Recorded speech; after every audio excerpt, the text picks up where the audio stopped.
when The Lord of the Rings came out, is I'm like, don't turn it into something else. But if they can do it really well, that will be a great service because they're beautiful books. Yes. Silverchair is one of my favorite. They have. Actually, I've been very impressed with particularly the first two I really, really liked. Voyage of the Dawn Treader had some good things, but personally, I thought they kind of strayed a little too far. They kind of created a sort of an overarching enemy that wasn't really supposed to be there. Because he was supposed to be just the mist, or whatever that's called, was just for one island. But there's a lot of other places that, it's sort of like each place was its own battle in a sense. But that's just my opinion. Okay, so what else do we want to talk about? Is there anything from the other talks or from this talk that either you want to make a comment on or a question, or anything that you want to go deeper in?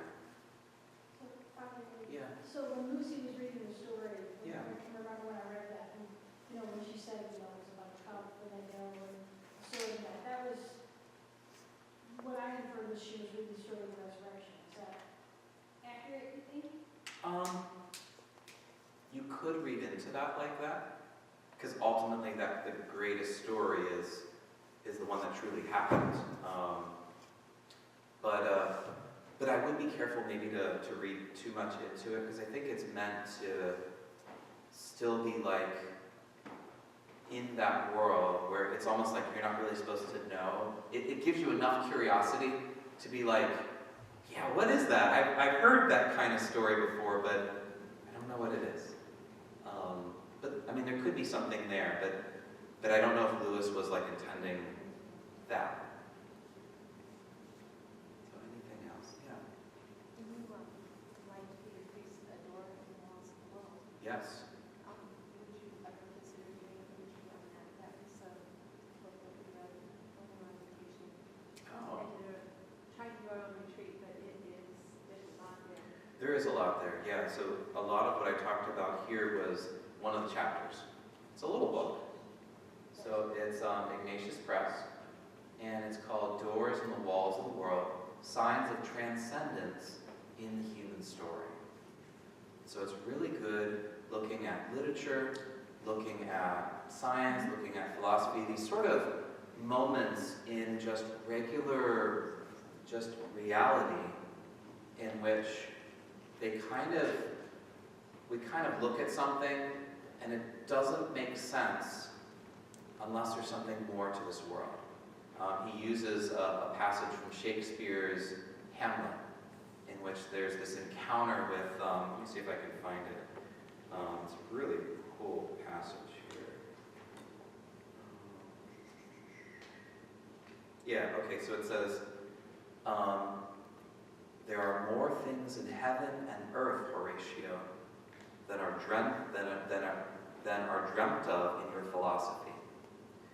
And this comes from Hamlet is speaking to Horatio, and Horatio is astonished to have just seen a ghost. And Horatio basically is like, ghosts don't exist. And Hamlet basically saying there are more things in heaven and on earth than just your philosophy, which is just reason. There's something beyond. So this book talks about this idea of either, is there more than merely just the things of this earth? Are there just the things of this earth? Or some people would even say, are there fewer than the things of this earth? So those would be the people that would say, well, we can't really know anything, and you kind of reduce everything to just, it's kind of weird, like to really nothing. It's just like we just can't know anything. So maybe we're all just brains in a vat. It's kind of weird. But yeah, this is a very good book. And maybe that might be something at some point. Peter Kreeft is a very good person he's kind of like, he definitely is very much schooled in C.S. Lewis and Tolkien. And he's just very organized, sort of bringing that out. So I recommend, he has a lot of very, very good stuff with that. What's the title again? It's called Doors in the Walls of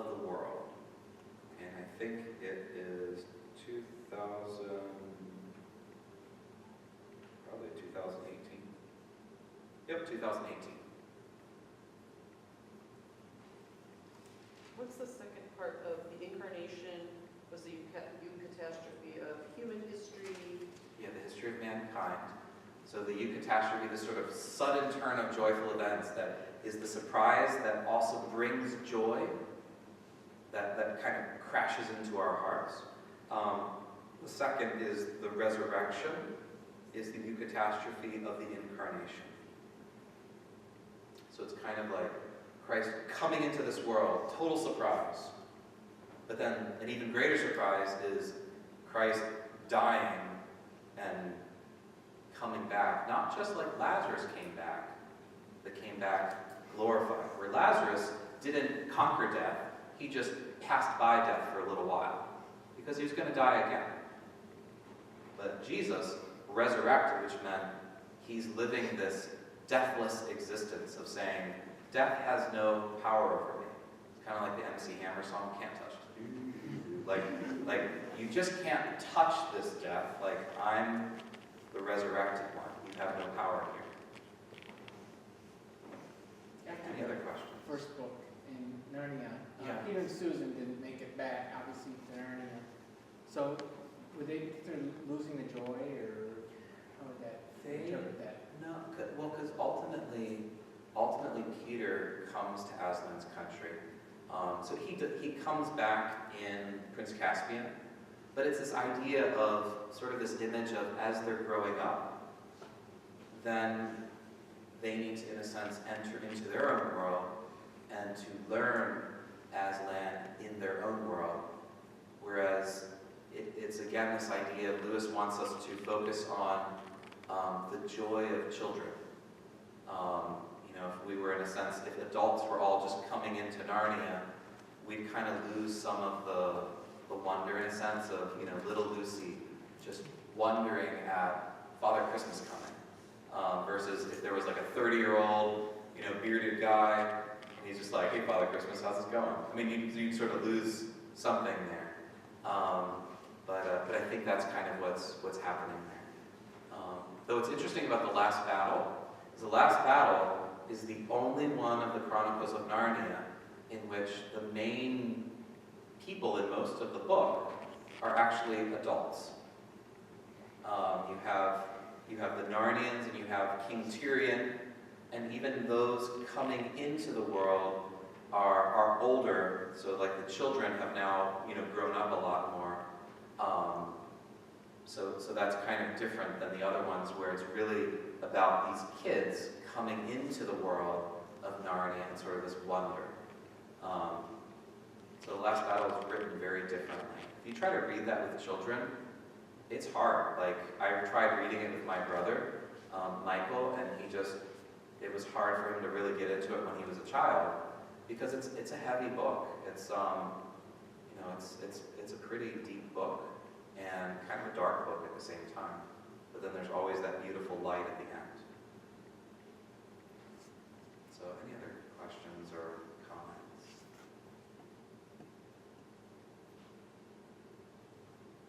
Okay, go. Oh, all right. Sold, man, right over there. You did a great job. Thank you. Oh, thanks. Thank you. Thank you. So, yeah, I just hope that going through this, there might be part of you that's like, I feel so lost right now. Like, I remember the Lion, Witch, and the Wardrobe, but what else? What is all this other stuff going on? But I encourage you to maybe pick these books up again. Maybe look at some of those themes. If you want to,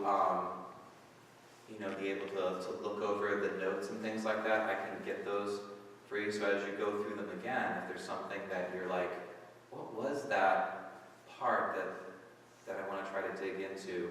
But I would encourage you, they're quick reads at the same time, because they were written for children, except for the last book. But again, it's that whole idea of fairy stories are not necessarily just for adults, but we read them, and we also read them to our children, so that we sort of invest in them, so that when we grow older and sort of the tank of wonder starts to go down just because of life experiences and that dragon sickness starts to come in and those kind of things, then it's really the great stories that again elicit that wonder. So it's good as an adult to say, I need to make time to enter into the world in which there are talking animals. We might say, well, that's just kid stuff.